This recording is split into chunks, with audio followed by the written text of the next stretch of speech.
Que estamos en presencia de nuestra invitada de hoy en el piso de la radio, Beverly Kene o King, como se dirá, no sé, ella nos va a corregir. Es economista y coordinadora de Diálogo 2000, integrante de la autoconvocatoria por la suspensión del pago e investigación de la deuda. Hola Beverly, ¿cómo estás? Gracias por venir a acudir al llamado del Paso Cambiado. No, un gusto. Gracias a ustedes por invitarnos. Bien. Beverly, para empezar, nosotros venimos trabajando desde hace mucho tiempo, o de hace varios meses, esta idea que tiene el gobierno de cerrar un acuerdo con el Fondo Monetario Internacional, ¿no? Más allá de que el gobierno plantea de que la deuda de alguna manera fue dada en condiciones no regulares y de que la deuda de alguna manera ilegítima, aunque por otro lado la legalizan, pero el gobierno muestra ciertos signos de querer llegar pronto a un acuerdo con el Fondo Monetario Internacional, porque cree que de esa manera Argentina se va a salvar, ¿no?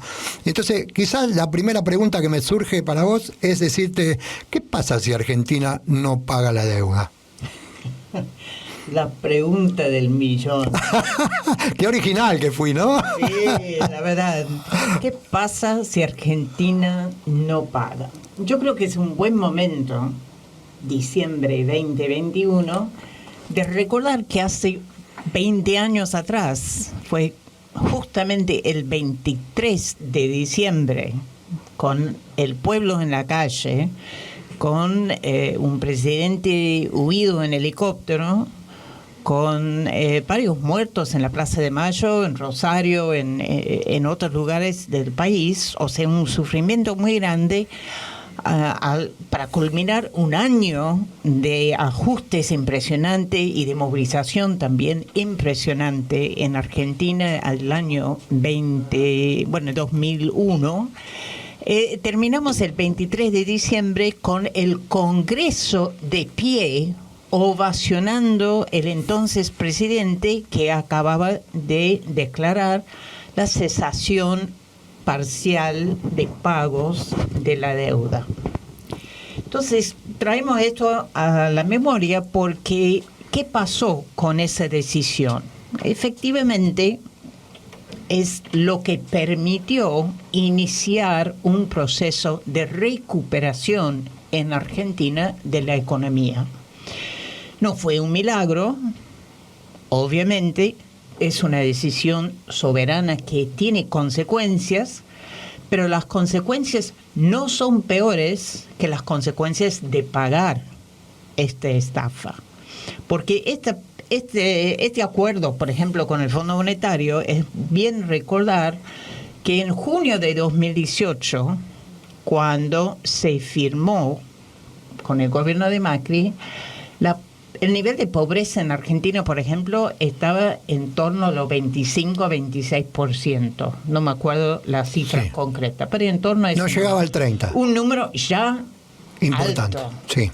Ya muy grande. En 18 meses, o sea, de ese momento hasta la salida del gobierno de Macri, subió hasta 32-33%. O sea, fue un aumento impresionante en tiempo récord del nivel de pobreza en Argentina. Y por supuesto, pandemia mediante, pero con la recesión que ya venía, digamos, 2 años, los niveles de desempleo, las bajas del presupuesto, que es lo que se había acordado con el Fondo Monetario para ese préstamo, o sea, el ajuste que ya estaba en curso, obviamente el nivel de pobreza seguía aumentando hasta los niveles de 40-42% que se registra oficialmente en este momento, con más de 60% de nuestros niños y niñas. Sí. Jóvenes bajo 14 años, o sea, el periodo más crítico de formación de esos chicos, viviendo en hogares donde no se puede garantizar la comida necesaria todos los días. Entonces, esto es un cuadro de situación que es el resultado de seguir pagando hoy y desde hace muchos años. Entonces, la posibilidad de suspender el pago, no pagar, como se hizo en 2001, es una realidad que existe. Si miramos el mundo, históricamente, son muchísimos los países que han dejado de pagar deudas en muchos momentos. Sí. Obviamente los países más poderosos tienen una historia más larga de esas decisiones, pero Argentina en este momento tiene todas las posibilidades de avanzar después de una cesación de pagos soberano. Muy diferente que el gobierno toma la decisión de reconocer que esta deuda es una estafa. Este acuerdo con el Fondo Monetario en particular es muy fraudulento, y decir, paramos aquí la pelota. Todo el mundo está de acuerdo, el FMI también, que como está la cosa es impagable, aún con todo el ajuste del mundo. Entonces paramos aquí la pelota, investiguemos esta deuda, sancionemos a los responsables también. Necesitamos no solamente la verdad, sino también justicia. Y en todo caso, que el Fondo Monetario se arregla con quienes llevaron la plata, con conocimiento del Fondo Monetario, y nosotros nos dedicamos a recuperar la economía, cambiando también el modelo productivo.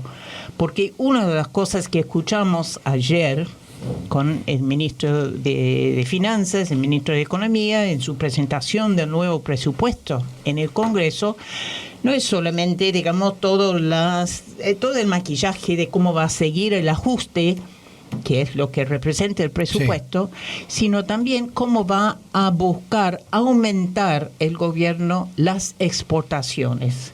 ¿Por qué? Porque es la manera que consigue divisas para seguir pagando esta estafa. Aumentar las exportaciones en Argentina significa varias cosas, que nosotros como personas humanas, familias, competimos con todo el mundo para comer. El pan, la carne, las propias verduras, trigo, o sea, eso sabemos la inflación que significa. Sí. Y por otro lado significa una extensión, un aumento, una profundización absolutamente brutal de este modelo extractivista, que significa menos empleo, más contaminación, más deterioro ambiental, y podemos incluso hablar en este momento de mayor degradación climática con consecuencias cada vez más grandes para todos. Claro. Así que cuando hablamos de las consecuencias posibles de no pagar, es siempre importante que recordamos cuáles son las consecuencias de seguir pagando. De seguir pagando, claro, ¿no? Y que aparte nos llevan a la realidad que vivimos hoy, porque esto de seguir pagando se viene pagando siempre, salvo ese episodio que venimos diciendo, que es el del 19 y 20 de diciembre del 2001, que el pueblo salió a la calle y de alguna manera los que vinieron tuvieron que tomar una medida que nunca quieren tomar, que es la de dejar de pagar, ¿no?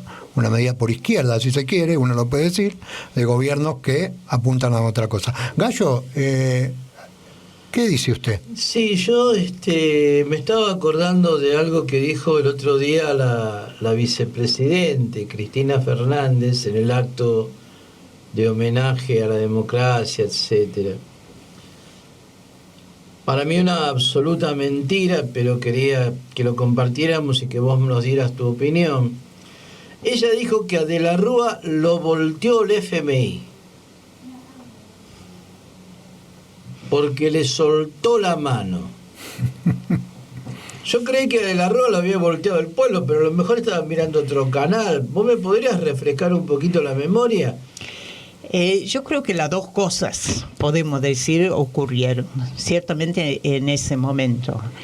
El FMI, como todos los privados, como todos los llamados inversionistas privados que en ese momento sostenía el esquema de endeudamiento, el mecanismo de saqueo que es la deuda, porque es siempre también importante recordar que algo que dijo Eduardo Galeano hace varios años, en pocas palabras lo explica todo, ¿no? Más pagamos, más debemos y menos tenemos. Y ese es el sistema de endeudamiento perpetuo, que en ese momento, fines del siglo pasado, empieza comienzos de este siglo, estaba funcionando a full en la Argentina. Se pagaba deuda endeudando más al país. y endeudando más al pueblo, uno puede decir, a través del ajuste que significaba con el presupuesto. Y más o menos, si mal no me acuerdo, en mayo, junio de ese año, 2001, es cuando se hizo Cavallo nuevamente a la cabeza, un enorme mega canje de deuda que significaba un costo tremendo para la Argentina, buscando aire, como se decía, para seguir pagando la deuda. A principios de ese año, 2001, el Fondo Monetario había hecho se llamaba un salvavidas, un préstamo muy importante para la Argentina. Y me recuerdo que España había hecho un préstamo para la Argentina que no tan casualmente, digamos, significaba el monto que necesitaba Argentina para pagar las ganancias a las empresas españolas que se habían privatizado la economía, sobre todo los servicios públicos, los derechos humanos fundamentales aquí en la Argentina. O sea, estábamos viviendo un momento de enorme endeudamiento, de muchísimos pagos y cada vez más dificultades. Y efectivamente llegó un momento cuando nadie quiso poner un peso más. Y con eso los grandes bancos que estaban fugando, o sea, vaciando efectivamente las reservas del país. Cualquier similitud a la realidad actual es pura casualidad de ustedes, ¿no? Es pura casualidad, claro. Seguían a full. Pero es clave también, obvio, recordar que ese año 2001, sin ir más atrás, era un año en el cual casi chistamos, habría que sacar turno para movilizarse a Plaza de Mayo. Era un año de muchísima movilización ciudadana, porque los costos sociales de ese esquema de endeudarse para pagar deuda y seguir adelante con ese ritmo eran tremendos. Entonces tenemos una situación demasiado parecida entre ese momento y este momento. Lo que nos falta efectivamente, digamos, es la posibilidad, uno puede decir casi la voluntad política de tomar las decisiones que el gobierno debe y puede tomar. Decisiones soberanas que empezaría a poner las necesidades y los derechos del pueblo argentino en primer lugar y no los bancos y los fondos de inversión. Claro. Y eso lo que significa seguir pagando, seguir reconociendo la estafa del FMI, es seguir poniendo esas ganancias y esos intereses por adelante de la comida, el trabajo, la salud, la educación, la vivienda, el agua, todo lo que necesitamos como pueblo. Yo creo que en esto estamos de acuerdo, ¿no? Estamos de acuerdo en que el pago de la deuda externa es una estafa. Estamos de acuerdo en que esto perjudica a nuestro pueblo de manera increíble, que no hay comida, no hay trabajo, no hay salud, no hay vivienda, no hay educación, etcétera, etcétera. En eso estamos de acuerdo. Ahora, la pregunta que uno se hace desde otro lado, ¿no? No desde el campo popular. ¿Cuál es el negocio de las clases dominantes en la Argentina de pagar este tipo de deudas? ¿Qué gana el gobierno argentino pagando la deuda? No sé si lo gana el gobierno argentino, pero efectivamente las clases dominantes ganan un montón de plata. ¿Y cómo se traduce esa ganancia? Y eso lo podemos poner en escala mini histórica, es decir, digamos, desde tiempos de la dictadura, que es el momento en el cual efectivamente a sangre y fuego se impone un cambio del modelo en la Argentina, obviamente dentro de lo que es el sistema capitalista, donde empieza a imponerse en este país como a escala mundial la renta financiera, la especulación pura y llanamente. Y ese modelo significa en Argentina que se privilegia esa ganancia financiera y ni siquiera lo que podía ser las ganancias a través de la producción de bienes y servicios que necesiten y responden a los derechos de la población. Y ese modelo, junto con el extractivismo primaria, es lo que rige hoy en la Argentina. Y la deuda, digamos, es un mecanismo fundamental de la imposición de ese modelo. Y veámoslo, si pensamos, volviendo a este acuerdo con el Fondo Monetario, que tenemos incluso un informe del Banco Central de la República Argentina el año pasado, que nos muestra cómo los 45.000 millones de dólares que ingresaron del Fondo Monetario entre junio de 2018 y fines de 2019 fueron fugados enteramente. O sea, lo que se llama la formación de activos en el exterior. Quiere decir que esa clase dominante argentina, con obviamente grandes aliados en el exterior, porque la economía argentina hoy tiene un nivel de extranjerización muy importante. O sea, no es solamente los Techint, los Macri, los Sebel, los Ledesma, digamos, con sus alianzas en el extranjero, que concentran las ganancias y lo mandan todo para afuera. Y esto fue algo que se aumentó muchísimo durante el gobierno de Macri, y por eso se llegó al punto de requerir, como se quiere, el acuerdo con el Fondo Monetario, porque los amigos del gobierno estaban en la bicicleta financiera a full. Claro. Y en el momento que afuera nuevamente se empezó a cerrar el grifo, diciendo, no, parece que puede haber dificultades para que cobren, es una casa de naipes. Entonces vos sacas uno y empieza todos a correr. Entonces eso significa que toda esa plata que ingresó del Fondo Monetario, todas las ganancias que esa clase acumula en la Argentina, la gran parte se fuera, se huye.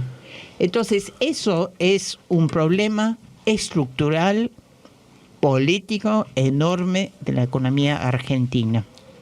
Y la deuda es un mecanismo de perpetuar ese sistema. Por eso la importancia también, no solamente de reconocer que es una estafa, que es una deuda impagable, la deuda, el préstamo más importante, más grande de la historia del Fondo Monetario Internacional. O sea, es una cosa que no nos cuesta mucho dimensionar. Es más grande que toda la ayuda que se supone que el Fondo Monetario y otros organismos financieros internacionales prestaron para poder responder a la pandemia. O sea, es una enormidad de plata. Y todo se fue, todo. Cada pesito en lo cual se cambió ese dólar. Por eso hoy está muy preocupado esos sectores, esa clase dominante, de cómo van a seguir sacando plata si no queda nada en las reservas del Banco Central. El problema entonces no es tanto para nosotros, porque Argentina tiene comida, hay trabajo que hacer. Nosotros aquí efectivamente podemos vivir bastante con lo que se produce si fuese distribuido más igualitariamente con la población. El problema es que la clase dominante efectivamente lo concentra y lo lleva todo para afuera. Y eso es lo que hay que parar. Bien, ahora... Cuando Milei dice o decía que había que prenderle fuego al Banco Central, ¿a qué se estaba refiriendo? La verdad que no sé. Vamos a decir, digamos, Milei tiene muchas expresiones que captan voluntades por su espectacularidad, ¿no? Porque el Banco Central sí, efectivamente uno puede decir, es un operador de este sistema de fuga de capitales. No cabe menor duda. Claro. Pero bueno, esa es una decisión política y es tanto el Banco Central como las leyes que se aprueban en el Congreso, como las decisiones que toma el Ejecutivo, que va aumentando y va estructurando este sistema de fuga, efectivamente, de la riqueza que necesitamos como pueblo argentino. Entonces, prenderle fuego al Banco Central no va a resolver nada. La fuga va a seguir por otro medio, si se quiere, y sobre todo en un momento en el cual lo que queda en este momento en el Banco Central son deudas. Y esto es un tema que se relaciona obviamente mucho con la deuda externa, con el acuerdo con el Fondo Monetario, y es a veces no lo tenemos muy presente, pero efectivamente más allá del acuerdo con el Fondo Monetario, más allá de lo que se pague o no con esta estafa, Argentina en este momento va acumulando, tanto del Tesoro como del Banco Central, otra bomba de tiempo, que es una deuda en pesos, por lo cual se va aumentando cada vez más los intereses que se pagan sobre esa deuda. Y es un mecanismo, a veces parece medio complejo, pero ayer en la discusión del presupuesto es un dato que nadie habló. Pero el presupuesto para el año 2022, el aumento más importante en ese presupuesto es el aumento de intereses, de pago de intereses sobre la deuda pública. Y eso nos tiene que poner en alerta a todos. Claro, aumentó el porcentaje. Sí, enormemente. El aumento es como 63, 65%. Un montón. Aumentó el presupuesto en pago de intereses. Y eso tiene que ver con el mecanismo que está puesto en funcionamiento de compra de dólares de parte del gobierno para tener las divisas para pagar, y después dice eso para intentar controlar la inflación. Por otro lado, compra esos pesos pagando altas tasas de interés.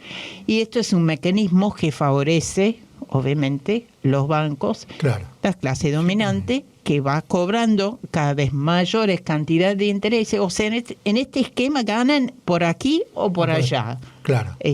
Y está claro quiénes perdemos. Claro. A mí me surge, hace un par de meses hablaba la vicepresidenta diciendo que este era el mejor sistema donde se puede vivir, ¿no? Como diciendo, o es esto o la dictadura. Digamos, dejaba ver de alguna manera, planteando desde sus palabras eso, ¿no? Por un lado, digamos, nosotros tenemos claro que no es el mejor sistema donde se puede vivir, y de hecho la muestra más fehaciente es la realidad que vive el país, ¿no? Con la cantidad de pobres que tiene, los desocupados, Argentina que no es dueña de nada, porque es común escuchar en las personas que digan qué lindo país que es Argentina, mira las riquezas que tiene, qué sé yo, pero no las controla. No controla sus puertos, no controla sus vías navegables, no controla sus recursos estratégicos. Digo, por un lado, eso. Y por otro lado, si no hubiese ganado Alberto Fernández y hubiese sido reelecto Macri, como era la intención a priori del Fondo Monetario Internacional, ¿no? ¿Qué hubiese pasado con la deuda? El acuerdo hubiese sido mucho más rápido, por supuesto, pero ¿con qué pagaría Argentina? ¿Con plata o con recursos naturales? Y yo creo que con las dos cosas. O sea, toda la plata que porque paga, la plata no está. La plata que paga Argentina en este momento lo paga principalmente con recursos naturales, con bienes naturales. Porque el extractivismo, la soja, el trigo transgénico, la contaminación que vivimos, que comemos, todo, los minerales, todo lo que es la megaminería, incluso el agua, todo ese es de donde el gobierno saca en este momento las divisas, los dólares, para pagar esa deuda.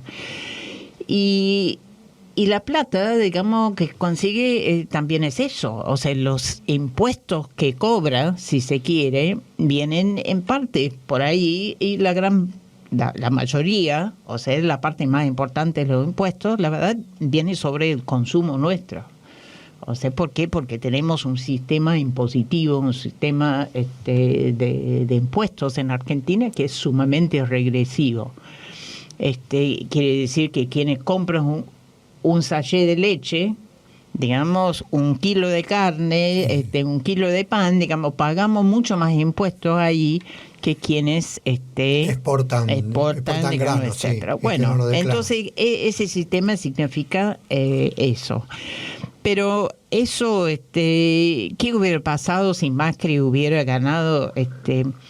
Uno puede pensar que por un lado por ahí el estallido hubiera venido mucho antes. Mucho antes, ¿no? Claro. Es una posibilidad, porque evidentemente, digamos, no quedaban en ese momento los recursos necesarios para pagar el proceso mismo de endeudamiento del gobierno Macri encima de la deuda que ya existía cuando se tomó el gobierno. Y en ese momento, nuevamente, desde afuera, como en 2001, como en otros momentos, los extranjeros, sea el Fondo Monetario, sea el Banco Mundial, sea los fondos de inversión privados, llega un momento que deciden, bueno, dejamos ver qué pasa, no prestan más. Y en ese proceso de no prestar más, uno sabe que los buitres, y son así, buitres, están esperando a ver, digamos, qué queda para ir chupándolo, ¿no? Recordamos los 80, la gran crisis de deuda, no solamente en Argentina, y eso también es importante recordar, que lo que nos está pasando en Argentina no es un fenómeno, digamos, extraplanetario. Es un fenómeno que pasa en varios países y a varios pueblos en el mundo. ¿Por qué? Porque forma parte de un sistema de exacción, que es la deuda, que es el capitalismo. Así funciona. Y esa exacción de riqueza, esa acumulación en pocas manos, busca seguirse, profundizarse como puede. A veces necesita de mucha represión, a veces necesita de medios masivos de desinformación y de incomunicación que nos convence que este es el único camino, o incluso que es un buen camino, que al final del túnel va a haber alguna luz. Bueno, todo eso forma parte del escenario. Y en ese escenario lo que tenemos claro de que quienes quedemos perdiendo somos siempre los mismos. Y en la economía argentina vemos una enorme necesidad de reestructurar ese modelo productivo. ¿Por qué? Es un modelo que no genera empleo, que es lo que necesitamos la mayor parte de la población para satisfacer nuestras necesidades básicas, no genera salarios dignos, no permite jubilaciones dignas, no permite que quienes trabajan la tierra tengan acceso a la tierra, se terminan todo amontonado en las grandes urbes, en situaciones cada vez peores, o sea, no nos permite satisfacer los derechos básicos de la población. Este modelo nos trae cada vez más problemas, cada vez más contaminación, cada vez más desempleo, cada vez más hambre, cada vez más miseria. Entonces, ahí la necesidad de repensar ese modelo para que los recursos y la riqueza que produzcamos aquí en este país se queden aquí en este país. Claro. Hablando de aniversarios, hablamos hace un ratito de los 20 años que se van a cumplir de aquella pueblada, puerteañazo o aquella situación social en el 2001, pero también hay un aniversario muy particular que es el del juicio popular que hizo la autoconvocatoria por la investigación y no el pago de la deuda, ¿no? Estamos a poquitos días del fallo que dictaminó ese juicio popular. ¿Qué nos podés contar de eso y qué posibilidades hay de llevar a cabo esa situación que se convierta en realidad, digamos, ¿no? En estos momentos. Sí, justamente en estos días estamos cumpliendo un año de ese juicio popular, del fallo cuya sentencia fue proclamada frente al Congreso. diciendo al Congreso lo que necesita también escuchar bien fuerte hoy, como lo gritamos el sábado en la plaza y en muchas ciudades del país, que esta deuda, estos acuerdos con el Fondo Monetario realmente son crímenes. El fallo planteó que son crímenes de lesa humanidad y de lesa naturaleza. O sea, estamos hablando de un genocidio por goteo, que tiene obviamente un proceso de planificación donde uno supone que los daños no son colaterales, como plantean algunos comunicadores a veces, ¿no? Causan gracia. Son, ¿no? o sea, es una planificación que significa sí sabemos que los costos van a ser tal. Se sabe de antemano que los costos van a ser más hambre, más desocupación, menos educación, menos salud. Y entonces, digamos, esa planificación tiene efectivamente consecuencias concretas, y por eso en el juicio popular, que con un enorme esfuerzo de parte de la autoconvocatoria, más de 100 testimonios y denuncias de una enorme diversidad de organizaciones y sectores sociales de la Argentina, plantearon las consecuencias de este endeudamiento y de este pago de fraude, desde la educación, la salud, las mujeres, con los niños, los trabajadores, las jubiladas, las personas que están jubilados, el hábitat, el extractivismo. O sea, no hay sector que no se tocó, la cultura, la comunicación, todo, viendo las consecuencias que este endeudamiento, este modelo tiene en la vida cotidiana de nuestro pueblo. Y ahí el fallo que planteó, no solamente recogiendo las evidencias que hay y que ha habido desde tanto tiempo, tenemos no solo en la memoria el fallo que después de 18 años se logró en el Poder Judicial en la causa Olmos, el gran patriota Alejandro Olmos, que en plena dictadura, en el año 82, empezó a plantear la ilegalidad y la arbitrariedad de este proceso de endeudamiento. Bueno, a pesar del fallo que se logró en el año 2000, lo que se vio ahora en el juicio popular es que ni el Poder Judicial, ni el Parlamento, ni el Ejecutivo han tomado los pasos necesarios para darle aplicación. O sea, seguimos pagando esa misma deuda. Claro. Y esto tiene una precisión, uno puede decir una claridad. Si uno examina, por ejemplo, el acuerdo con el Club de París, que es una cosa que en este momento no escuchamos mucho, pero va a volver al escenario en un par de meses, porque el Club de París, que son los países cuyos gobiernos reclaman deudas a la Argentina, están esperando que pagamos unos 2.000 millones, 2.500, 1.000 millones de dólares más.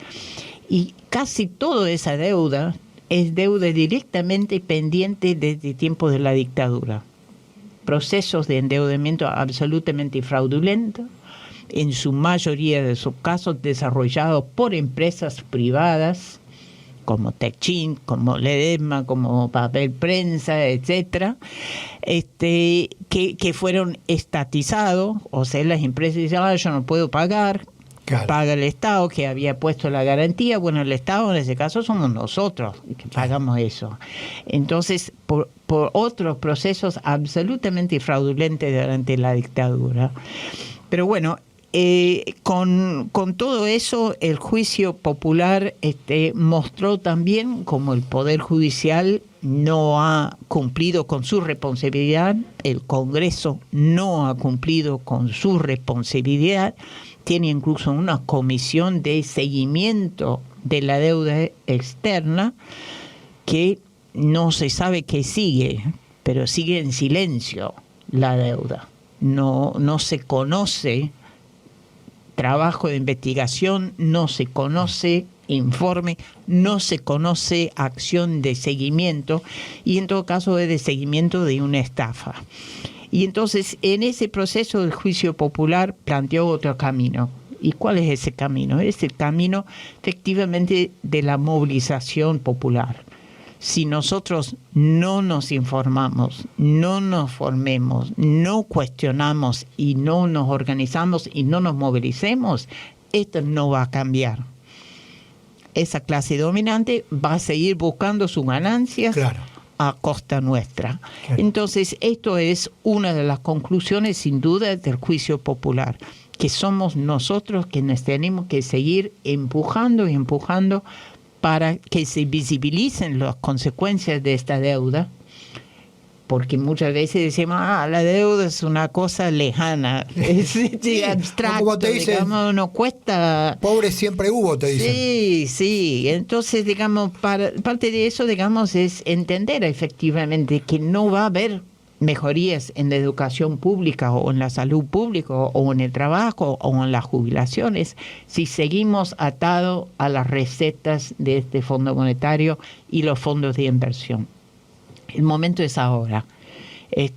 Sin duda hay una discusión abierta, incluso dentro de lo que es el espacio del gobierno, y nosotros entendemos, consideramos es importante seguir nutriendo en todo caso esas contradicciones, y tenemos ahora en la mira una fecha muy concreta que es el 22 de diciembre, que es la fecha del próximo pago al Fondo Monetario Internacional. 22 de diciembre, esperamos estarnos todos ahí frente al Banco Central a las 11 horas de la mañana para denunciar, para repudiar ese pago proyectado de casi 2.000 millones de dólares. Claro.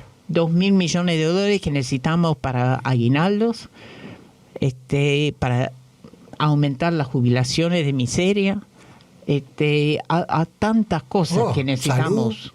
Salud, vivienda, comida. Yo creo que hicimos unos cálculos con el pago anterior que se hizo en septiembre al Fondo Monetario, que con esa plata, solamente lo que se va a pagar un día, que apenas es un 10% de lo que se proyecta pagar durante todo el próximo año, solamente al FMI, con eso me parece, si mal me recuerdo, se calculaba que fácilmente se podía construir 50 mil viviendas con el sistema de autogestión. O sea, tanta cosa que necesitamos que no se puede hacer con respetar, honrar, como muchas veces se dice, una deuda que realmente no tiene nada para honrar. Sí, una estafa. Ese mismo día está anunciado el desalojo de la gente de la Nueva Unión en el partido de La Matanza, del barrio de la Nueva Unión, que tienen la fecha de desalojo 22-23 de diciembre. Quieren hacer doblete, digamos. El mismo día que le van a pagar al fondo, claro, tienen la fecha de desalojo. Ustedes van a estar apaleando a la gente ahí en la... O sea, ¿son ellos o nosotros? Claro. Bien, Beverly, muchísimas gracias por estos minutos que viniste ustedes a enriquecer este espacio y a ayudarnos a pensar en voz alta. ¿No vos te queda algo por preguntarle, Beverly? No, a mí se me ocurría que con todo lo que vos dijiste de la deuda y que hablaste de la dictadura, etcétera, se me ocurre que no hay nada más antidemocrático que la deuda externa. Totalmente, ¿no? Totalmente. Porque coarta toda la libertad de un pueblo. Totalmente. Decimos, con la impunidad que significa deuda, pago, digamos, burlándonos en la cara, digamos, por un lado decía es una estafa, pero la vamos a pagar. Claro. Esa es la impunidad a su máxima expresión. Claro. Y con las decisiones económicas tomadas en el Fondo Monetario o en los fondos de inversión, obviamente no hay democracia, no hay participación. Justo en estos días, entre muchas organizaciones, estamos preparando para presentar una medida cautelar a la Comisión Interamericana de Derechos Humanos, pidiendo que se ordene al gobierno no innovar, no tomar ninguna medida en función de reconocer una deuda inconstitucional, porque efectivamente es una deuda, es un pago, es un reconocimiento, la negociación que niega la participación popular en las decisiones fundamentales que tienen que ver con el ordenamiento de nuestras vidas. Porque recordamos siempre que cuando decimos que este acuerdo con el Fondo Monetario sobre todo es una estafa, en parte lo ubicamos en el hecho de que el Congreso nunca intervino en esa decisión. De hecho, el presidente, que lo tendría que haber firmado, nunca lo firmó. Nunca cumplió el gobierno ni siquiera con los trámites administrativos básicos de cualquier acción del Estado. O sea, por donde se agarra es una estafa. Y esa impunidad y ese reconocimiento efectivamente son lo que socavan diariamente la posibilidad de construcción democrática. Así que muy atento. Beverly, lo más cortito que puedas. ¿Cómo se lo hacemos entender a don Juan, a doña Rosa, que todavía creen en este tipo de gobiernos, que apoyan, que consideran que está bien pagar las deudas?